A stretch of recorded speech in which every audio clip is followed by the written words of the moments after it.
बिस्मिल्लाहिर्रहमानिर्रहीम। चैप्टर 1 है जी, उसका लास्ट टॉपिक है, that is the position of hydrogen in the periodic table. आज हम उसको डिस्कस करेंगे। जी बेटा, हाइड्रोजन जो है इसके बारे में मुख्तलिफ जो पोजीशंस जो हैं वो पीरियोडिक टेबल में वो असाइन की जाती रही। तो उसमें अगर आप गौर कीजिए, ये मैंने पीरियोडिक टेबल के 3 ग्रुप्स आपके सामने रखे हैं। एक ग्रुप 1 ये है जिन्हें आप अल्कील मेटल्स कहते हैं, ये सबसे पहले वाला, और इसकी इलेक्ट्रॉनिक कॉन्फ़िगरेशन है NS1। ग्रुप 4A है कार्बन फैमिली आप इसे कहते हैं, इसमें कार्बन, सिलिकॉन, जर्मेनियम, टिन और लेड हैं। इनकी इलेक्ट्रॉनिक कॉन्फ़िगरेशन NS2 और NP2 होती है, यानी इनका वैलेंस शेल हाफ फिल्ड होता है। और तीसरा एक ग्रुप है जिसके ऊपर हाइड्रोजन को प्लेस किया जाता रहा, वो है हैलोजेंस, क्लोरीन, ब्रोमीन, आयोडीन और एस्टाडीन, और इसकी इलेक्ट्रॉनिक कॉन्फ़िगरेशन है NS2NP5। इन तीनों के ऊपर जो बुनियादी वजह है हाइड्रोजन को प्लेस करने की वजूहात में, बुनियादी वजह ये थी कि अगर आप ग्रुप 1A की बात करें तो हाइड्रोजन की जैसे आउटर मोस्ट शेल में सिर्फ एक इलेक्ट्रॉन है, तो बिल्कुल इनके भी आउटर मोस्ट शेल में एक इलेक्ट्रॉन। और 4A के ऊपर इसलिए रखा जाता है क्योंकि इनके आउटर मोस्ट शेल जो है वो हाफ फिल्ड है। आप देखिए 2 और 2 4, तो जो वैलेंस शेल होता है उसमें ऑक्टेट कंप्लीट होना होता है, तो ये हाफ फिल्ड है। तो हाइड्रोजन जो है वो 1s1 that is also half filled. तो ये वजह इसके ऊपर इसका जो है वो पोजीशन मुतय्यन करने की। और ग्रुप 7A, इसमें हैलोजेंस आ जाती हैं। इसकी इलेक्ट्रॉनिक कॉन्फ़िगरेशन है NS2NP5, यानी इसमें 7 इलेक्ट्रॉन्स ऑलरेडी हैं। देयर इज ओनली 1 वैकेंसी, सिर्फ एक जगह खाली है। और बिल्कुल उसी तरह हाइड्रोजन का अगर आप वैलेंस शेल ले लें तो उसमें भी सिर्फ एक ही इलेक्ट्रॉन की जगह जो है वो खाली होती है। तो दैट्स द रीजन कि हम इसको इन तीनों के ऊपर जो है वो प्लेस करके देखते हैं। तो फिर आइए हम इसकी चेक करते हैं क्या क्या सिमिलैरिटीज हैं और क्या क्या डिफरेंसेस हैं। So hydrogen has many similarities and differences from elements of group 1A, that is alkali metals, 7A, that is halogens, and group 4A, that is carbon family. और वो जो similarities और differences हैं वो क्या क्या हैं? बेटा, similarities with alkali metals, सबसे पहली बात कि तमाम अल्कली मेटल्स की तरह इनके वैलेंस शेल में भी एक इलेक्ट्रॉन है, ठीक है, विच कैन बी लॉस्ट, और वो लूज हो सकता है by producing H positive ion या M positive ion, where M जो है वो इन अल्कली मेटल्स में से कोई एक है। ये देखिए कि हाइड्रोजन एक इलेक्ट्रॉन लूज करके अपना H पॉजिटिव आयन बना सकती है, और इसी तरह जो अल्कली मेटल है वो भी एक इलेक्ट्रॉन लूज करके अपना पॉजिटिव आयन जो है वो बना सकता है। Both hydrogen and alkali metals have strong tendency towards electronegative elements such as halogens. दोनों हाइड्रोजन भी और अल्कली मेटल्स भी बहुत ज्यादा रुझान रखते हैं कि वो मोर इलेक्ट्रोनेगेटिव एलिमेंट्स के साथ रिएक्शन कर जाए। देखिए ये हाइड्रोजन क्लोरीन के साथ 2HCl, और इस तरह ये कोई भी अल्कली मेटल क्लोरीन के साथ 2MaCl, आप M की जगह सोडियम ले सकते हैं। Third, hydrogen and alkali metal form ionic compounds which dissociate in water. दोनों आयोनिक कंपाउंड्स बनाते हैं, और इनके जो आयोनिक कंपाउंड्स होते हैं वो पानी में डिसोसिएट हो जाते हैं। जरा तवज्जो कीजिए, NaH sodium hydride ionic compound है हाइड्रोजन का, वाटर में रिएक्शन कर जाता है, NaOH और हाइड्रोजन जो है वो लिबरेट करता है।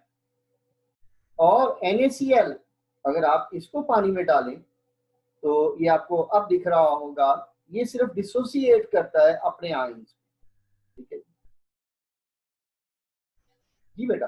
अब आगे आ जाते हैं अल्कली मेटल से differences.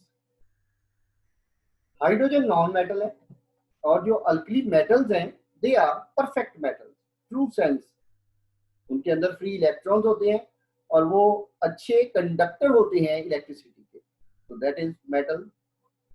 Hydrogen does not lose electron so easily, hydrogen इतनी आसानी से इलेक्ट्रॉन लूज नहीं करती, अल्कली मेटल आसानी से लूज कर देते हैं। जरा तवज्जो कीजिए, हाइड्रोजन में से अगर इलेक्ट्रॉन निकालना हो तो जो एनर्जी चाहिए that is 1331 kilo joule per mole, that is a large amount of energy.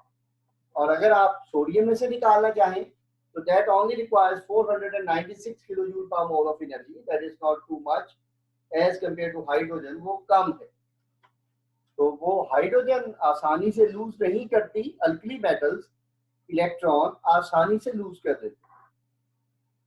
Hydrogen exist as diatomic molecule, ये देखिए हाइड्रोजन H2 की फॉर्म में एग्जिस्ट करती और अल्कली मेटल कभी डाई एटॉमिक फॉर्म में एग्जिस्ट नहीं करता।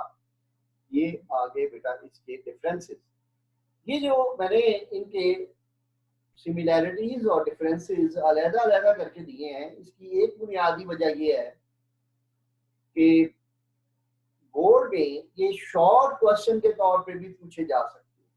लॉन्ग क्वेश्चन तो ये है ही है कि आप पूरे का पूरा क्वेश्चन आ जाए कि describe the position of hydrogen in the periodic table, तो आप पूरे का पूरा टॉपिक लिखेंगे।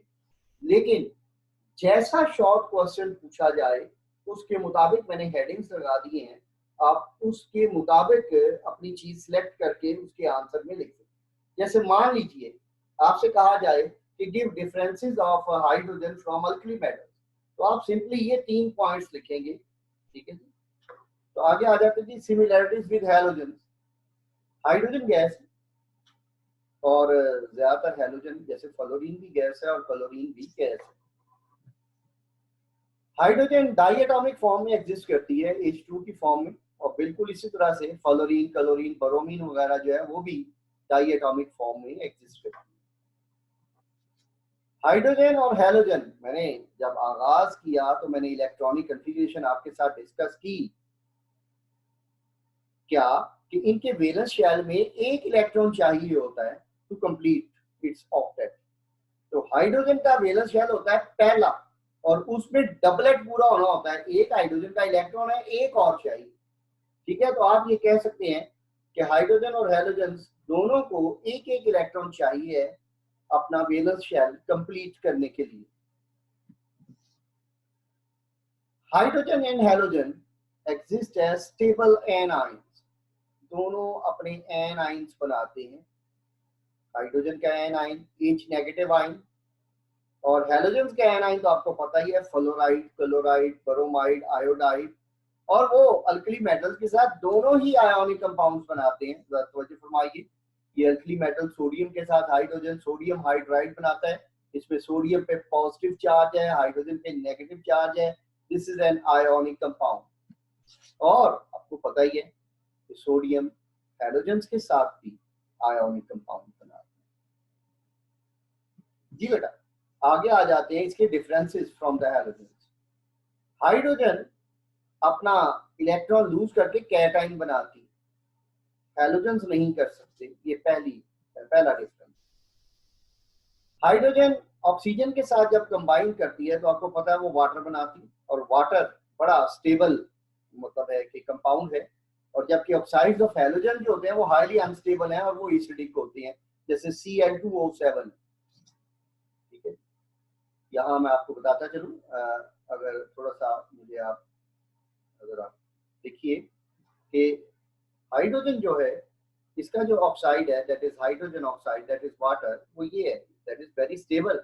और जो क्लोरीन का या हैलोजेंस के ऑक्साइड्स हैं they are very acidic, that is जैसे Cl2O7 अनस्टेबल भी है और वो एसिडिक भी। जी बेटा नेक्स्ट हम बात करेंगे similarity with the carbon family. अब हाइड्रोजन और कार्बन की फैमिली के सारे ही मेंबर्स वो हाफ फिल्ड वैलेंस शेल रखते हैं। दोबारा हम बात कर लेते हैं, अगर आप इलेक्ट्रॉनिक कॉन्फ़िगरेशन देखिए, मैं आपके सामने दोबारा से लिख देता हूँ।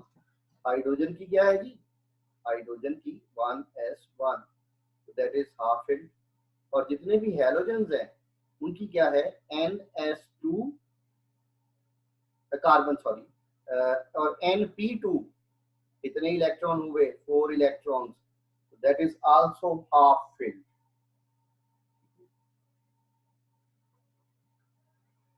Hydrogen and all members of carbon family prefer करते हैं कि वो कोवलेंट बॉन्ड्स बनाएं कंपाउंड्स के अंदर, ठीक है। वो सब के सब उनकी कोशिश होती है कि कोवलेंट बॉन्ड बनाएं, हाइड्रोजन भी और सारे ही कार्बन फैमिली के member. Hydrogen and carbon are good reducing agent.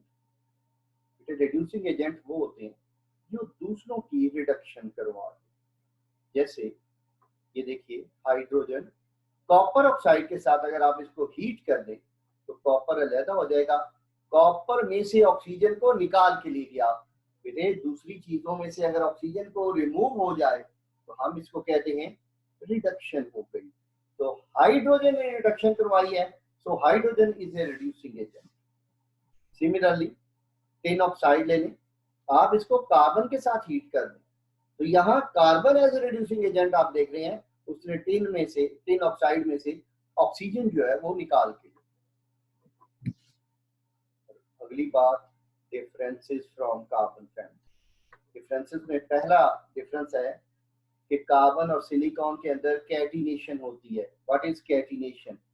मेरा बेटा आपने 10th में ये बात पढ़ी थी कि वो जो कार्बन है उसमें लंबी लंबी चेन्स और रिंग्स बनाने की जो है वो सलाहियत होती है, ठीक है। और ये लंबी चेन्स और रिंग्स तब बन सकते हैं कि अगर कोई शय कम से कम डाइवेलेंट हो। तो हाइड्रोजन बेचारी है ही मोनोवेलेंट, तो वो तो रिंग के अंदर या चेन के अंदर आ ही नहीं सकती। जी बेटा। और कार्बन मल्टीपल बॉन्ड बनाती है, ठीक है। मल्टीपल बॉन्ड से क्या मुराद है बेटा? Carbon to carbon double bond भी होता है, carbon to oxygen double bond भी होता है। जैसे ये देखिए, ठीक है जी, ये carbon to carbon double bond है। कार्बन टू कार्बन बेटा ट्रिपल बॉन्ड भी होता है ऐसे, ठीक है। और आपको बताता चलूं carbon to oxygen double bond भी होता है, जैसे ये वाला है, ठीक है। Carbon to nitrogen triple bond भी होता है बेटा। तो कार्बन के अंदर ये फीचर है कि वो मल्टीपल बॉन्डिंग करती है। हाइड्रोजन बेचारी कैसे मल्टीपल बॉन्डिंग कर सकती है? हाइड्रोजन के पास वैलेंस शेल में इलेक्ट्रॉन की एक है। जी बेटा। सो मेजॉरिटी ऑफ द प्रॉपर्टीज, जो ज्यादा रिजेम्बलेंस है हाइड्रोजन की, वो अल्कली मेटल्स के साथ है।